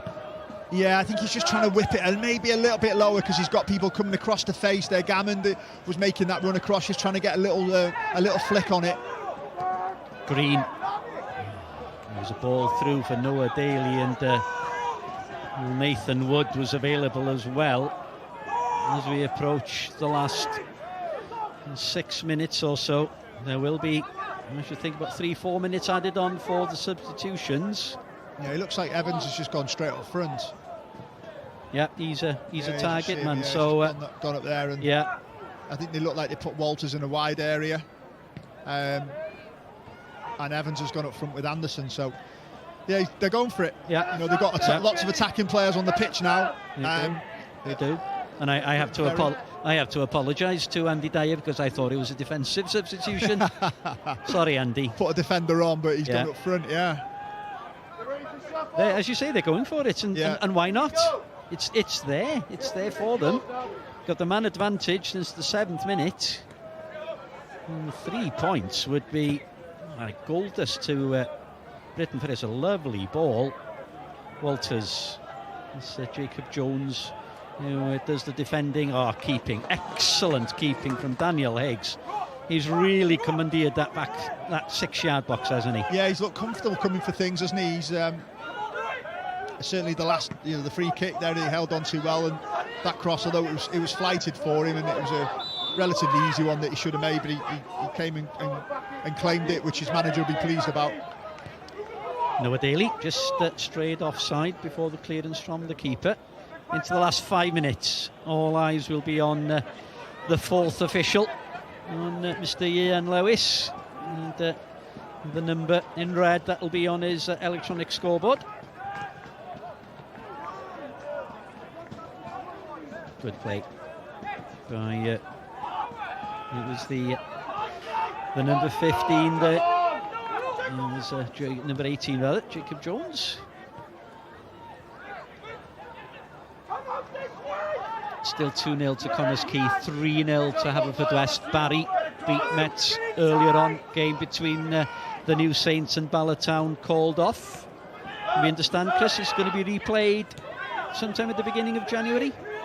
Yeah, they probably need to do it before the split. Well, they will need to do it before the 9th, won't they? So yeah, I mean, it's local for both teams, so they're probably a Tuesday night. Yeah, a midweek. Silly foul there by Little. You don't need to foul there, Mark. You're an experienced boy. You don't need to foul. Giving Briton Ferry an opportunity now to put the ball in the box. And they've got the target of Chris Evans to aim towards. Well, this has been what he's been brought on for, of course. With wide free kicks, set plays, corners, long throws. They've got a good bit of physicality in there, Briton Ferry, but so Penibont. So, he's to get the delivery right. Ricky Lee Owen, and it's a near post one, looking for Alex Gammond. It was misdirected. It did come off the Briton Ferry captain, and that goes down as a waste with a capital W, Chris Hughes. Yeah, you probably just need to meet. We always say, don't we? You miss that first man, and that's important. It just allows the ball to go out, and Penibont just to take the sting out of it. You can hear Rhys shouting at his players, focused, concentrate. I think he'd probably take the point now. Maybe Andy be probably thinking, one more chance, give me one more chance and see if we can take it. Well, they've lost 4 of the last 7 in the league of Penibont. They're in a bit of a dip, and I'm sure that Rhys Griffiths would agree. After only losing 2 of the first 12 in the Cymru Prem, that they need to get back to winning ways, and losing a man after 7 minutes doesn't help in that case. There's Green, just can't control. Little watches the ball from high. Kirkhoff approaching 2 minutes. 2 minutes. Who'd be happier with the point? Rhys Griffiths or Anthony Wright and Andy Dyer? If you'd have asked me at 29 minutes past 2, I'd have said Andy Dyer. I think with the circumstances of the game and what's happened, I think Griff would be happy with a point. Obviously, everyone wants to try and win the game, but I think the way the game's gone, I think Rhys would be happy.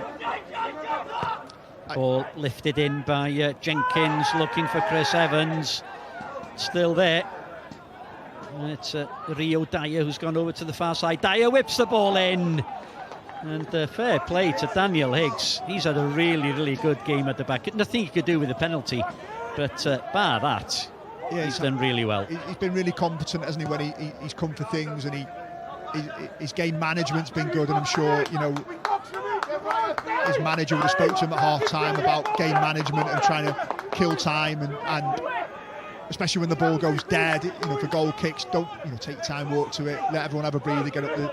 But he's done well, and he made that save from Anderson in the first half. Look, it's a save you'd expect him to make, but he still made it. Into the last minute of the 90 as Evans just plays the ball looking for Anderson, and of course they've got Anderson, Walters and Evans on the pitch at the moment, as you mentioned earlier on.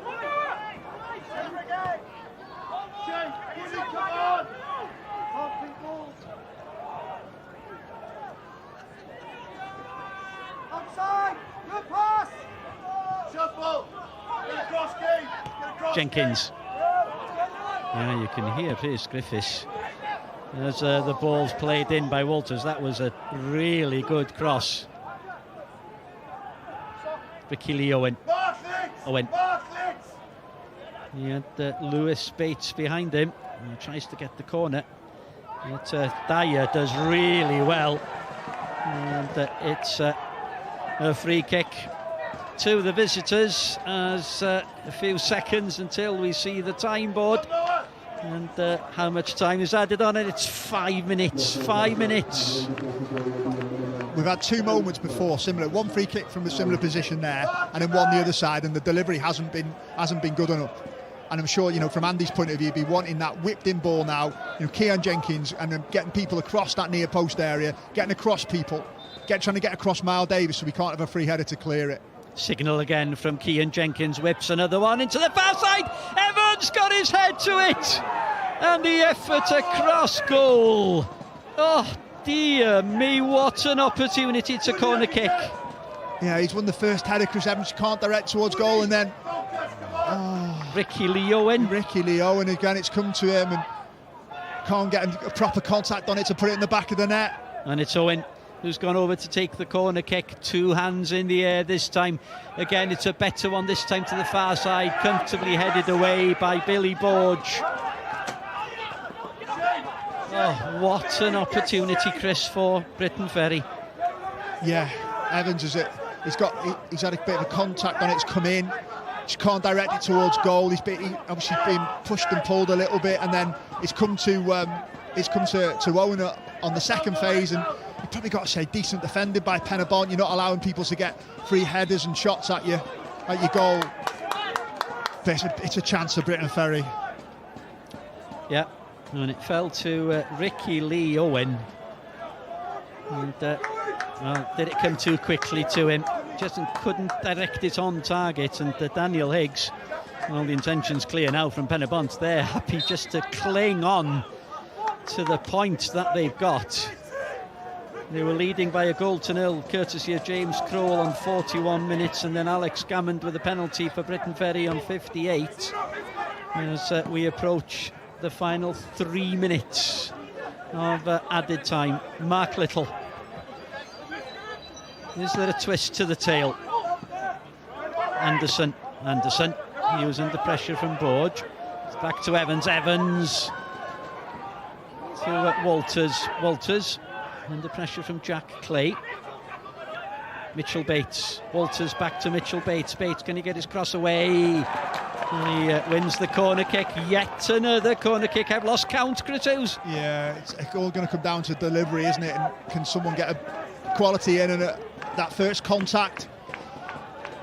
Can someone get a free jump? Can someone get free? Get a bit of a block on? It's all over at the Castlefield. Flint Town United 0, Connors Quay 2. A goal now for Briton Ferry would make things very, very interesting at the bottom. Poor delivery by Ricky Lee Owen. Square. Fuller just launches a long ball, misdirected. There's an opportunity. And again, he's just a little bit untidy once again. Pass is not quite correct. Green. This is Jacob Jones. Jones down the line for Noah Daly. Now then, there was a shout of offside, and Daly, he'll be more than happy with a corner kick, and it's from one end to the other. Yeah, good play by Daly. Just got in that little pocket then, and then as soon as the Briton Ferry defender got a little flick, he was always going to let that go out for a corner, and then that allows the Penibont to get bodies up. Going back to that corner from Briton Ferry again. Oh, so poor. Andy will be absolutely furious with that. Now it's Nathan Wood. Can he deliver a telling blow for Penibont? It's a good one, it's a deep one, it's comfortable for Will Fuller. Now we're into the last minute. Oh, that was well read by Jack Clay. Miles Davis runs through, and the referee did look if there was an advantage there. Play continues, throw in taken quickly by Ricky Lee Owen. Owen gets the cross, it's a good cross this time, headed away by Kirkhoff. It was a good header, and the ball breaks for Nathan Wood. Wood looking for Daly. Daly, he wasn't offside. Noah Daly. Daly to win it. Oh, it's Fuller. What an opportunity for Noah Daly. Oh, should have scored, Chris Hughes. Yeah, you thought whether he was offside or not. You're just trying to get the ball to settle for him. He's just hit it. It's probably an easy save-ish for Will Fuller, but massive chance that, isn't it? You know, last moments of the game, probably the game hinged on that. You know, Will stood up. And that is the final whistle. Well, what a game. Penibont down to 10 men after 7 minutes. Chris Venables for a slap on Alex Gammond. James Crowell gave them the lead on 41 minutes just before the break, and then a penalty on 58 minutes brought the visitors level. Alex Gammond, the captain, from the spot. It's finished 1-1 here, and that's all we have for this evening. Remember the highlights of all the games over the Christmas period on the Scorio YouTube channel and on S4C on Monday at 10 o'clock. Next live game will be on the 1st from Colwyn Bay for this year. Thank you and goodbye.